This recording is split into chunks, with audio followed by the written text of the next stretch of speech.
बयान में AK हालांकि पुलिस पे कार्रवाई हुई है लेकिन AK-47 चला, ये अपने आप में बड़ा मामला है। देखिए, एक बात स्पष्ट है, जब समझौता हो गया है और जब जेपी नड्डा ने अब बयान में खुद ही कहा है कि देश भर में जितने आंदोलनकारी हैं उन पे जो मुकदमा हुआ है वो वापस लिया जाएगा और जितने छात्रों की गिरफ्तारी हुई है उनको रिहा किया जाएगा, तो ये तो उल्लंघन हुआ है।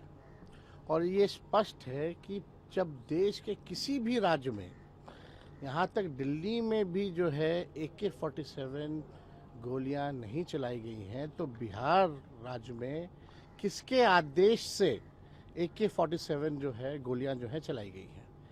और गोलियों का अगर आप वो फुटेज अगर आप देखें तो कोई हवाई फायरिंग नहीं की गई है, निशाना लगा करके फायरिंग किया गया है और 3 छात्र जो हैं उनको गोलियां लगी हैं। कल हम खुद स्वयं उन तीनों छात्रों से जो है हम मुलाकात भी करके आए हैं। लेकिन ये तो दिखावटी कार्रवाई है। कोई सिपाही पे कार्रवाई करना ये अलग विषय है, लेकिन किसके आदेश से कार्रवाई हुई है? क्या SP पे कार्रवाई हुई है? जो बिहार के गृह मंत्री हैं यानी जो मुख्यमंत्री हैं, क्या उनका आदेश था? ये तो मुख्यमंत्री जो सम्राट चौधरी जो है खुद ही आपराधिक छवि के हैं, जो पुलिस को भी जो है गुंडा बनाने का काम कर रहे हैं, तो इनको आकर के स्पष्ट करना चाहिए, बयान देना चाहिए कि किसके आदेश से ये हुआ। और हम तो इसकी न्यायिक जांच की मांग करते हैं और अविलंब जो समझौता जब हो गया तो बिहार में या कई एक अनेक राज्यों में जो है गिरफ्तारियां अभी भी हैं। परिजनों को भी नहीं पता कि उनके बच्चे कहाँ हैं। अभी निर्दोष लोगों को भी उठा करके जो है जेल में डाला जा रहा है। हम तो चाहेंगे कि बिहार सरकार स्पष्ट करे किन किन छात्रों को हिरासत में लिया गया है, क्या क्या धाराएं लगाई गई हैं, ये सार्वजनिक करना चाहिए बिहार सरकार को। और अगर आज शाम तक जो है अगर ये लोग वापस नहीं लेते हैं मुकदमे और रिहा नहीं करते हैं छात्रों को, तो हम लोग जो है बड़ा आंदोलन हम लोग करने का काम करेंगे। लेकिन आप देखिएगा देश में एक से एक बड़े बड़े आंदोलन हुए हैं, लेकिन आज तक AK-47 गोलियां जो है नहीं चलाई गई। कल को जिस प्रकार से किसानों को ये NDA सरकार ने ठगने का काम किया, आज छात्रों को जो है ये ठगने का काम कर रहे हैं। तो इन पे कोई विश्वास नहीं कर रहा कि समझौता के बाद भी अगर इस तरह का बर्ताव हो रहा है, गोलियां चलाई जा रही हैं, हिरासत में लिया जा रहा है, तो ये तो लोगों को ठगने की बात है। लोग अपने अधिकार के लिए आ रहे हैं। नीट पेपर जो लीक हुआ, जो छात्रों का भविष्य बर्बाद हो रहा है, ये उस वजह से लोग जो है सड़कों पर आकर के प्रदर्शन लोगों ने किया है। लेकिन कल को कोई डॉक्टर प्रदर्शन करे, इंजीनियर प्रदर्शन करे, जज प्रदर्शन करे, तो पुलिस जिसके मन में आएगा उसको गोली चला देगा। कल को मंत्री हो, MLA हो, वो सड़क पे जाए तो उसको भी गोली मार के चला देगा। ये कहाँ का न्याय है?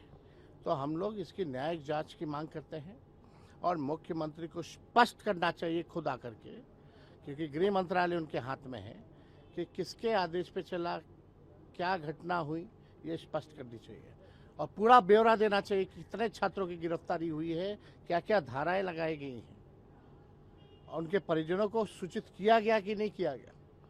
ये बड़ा मामला है, गंभीर मामला है। 15-16 साल के बच्चों को आप जो है AK-47 चला रहे हैं, ये कैसा देश बनाना चाह रहे हैं ये भाजपा के लोग? तेजस्वी जी, अगर लाठीचार्ज भी होता है तो कहीं ना कहीं ऊपर से आदेश होता है। यहाँ तो AK-47 चला, तो आपको लग रहा है कि बिना आदेश का AK-47? देखिए, एक बात स्पष्ट है, भीड़ को नियंत्रित करने का एक प्रॉपर प्रोटोकॉल होता है।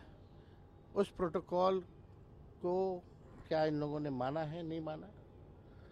हमने पहले भी कहा कि आज तक इतने बड़े आंदोलन हुए हैं, कभी भी AK-47 का इस्तेमाल नहीं किया, वो भी सीधे एंगल दे करके।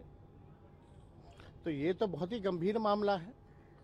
और जब अपराधी छवि के, जिसके ना नाम पे ना जिसके काम पर वोट मिला, वैसा व्यक्ति अगर बिहार का मुख्यमंत्री बनता है, तो आप समझ सकते हैं कि क्या बिहार की स्थिति हो गई है। नीतीश जी हमेशा कहते थे सुशासन की सरकार है, आज वो भी NDA में शामिल है, उनके बेटे मंत्री हैं उनको क्या कहना चाहेंगे, क्योंकि जो भी हो रहा है जैसे आप सवाल उठा रहे हैं पूरा देखिए, देश जहाँ तक हमको लगता है कि नीतीश जी को तो इन सब चीज़ों का संज्ञान भी नहीं होगा या खबर तक भी नहीं पहुंचाई गई होगी। ये एक मामला है कि भाई जो लोग भी सत्ता में हैं, 21 साल से आप सत्ता में हैं, लगातार पेपर लीक हो रहा है। हमने तो बिहार विधानसभा में कई बार पेपर लीक के बारे में, चाहे पुलिस बहाली का हो, चाहे बीपीएससी का हो, चाहे नीट का हो, हम लोगों ने उठाया। ये सरकारी लीक है। जो अपराधी हैं उन पे कार्रवाई नहीं की जाती। जो भ्रष्टाचारी हैं, रिशु जैसे और कई एक अधिकारी जो रिटायर्ड बनकर के बैठे, जो बिहार चलाने का काम कर रहे हैं, उन भ्रष्टाचारियों पे कार्रवाई नहीं होती। जो निर्दोष 15-16 साल के जो छात्र हैं उस पर आप AK-47 चला रहे हैं, ये हम लोग सहने वाले नहीं हैं। इसलिए हमने कल भी आते ही ये बात कही कि अगर ये लोग न्याय नहीं करेंगे, अगर ये लोग अपने वचन पर कायम नहीं रहेंगे, जो इन लोगों ने दिल्ली में बैठ करके कमिटमेंट किया कि भाई रिहा किया जाएगा छात्रों को और FIR जितने हैं मुकदमे वो वापस ली जाएगी, नहीं तो बड़ा आंदोलन बिहार की धरती से होगा। बांकीपुर में आज आप जा रहे हैं रोड शो करने, क्या लग रहा है? जिस तरीके से आरोप लग रहे हैं कि जीविका दीदी फिर से काम कर रही है, मतलब अपोजिशंस लगा रहे हैं, आज आप भी जा रहे हैं। देखिए आप जान ही रहे हैं, तो टूल बना दिया गया है।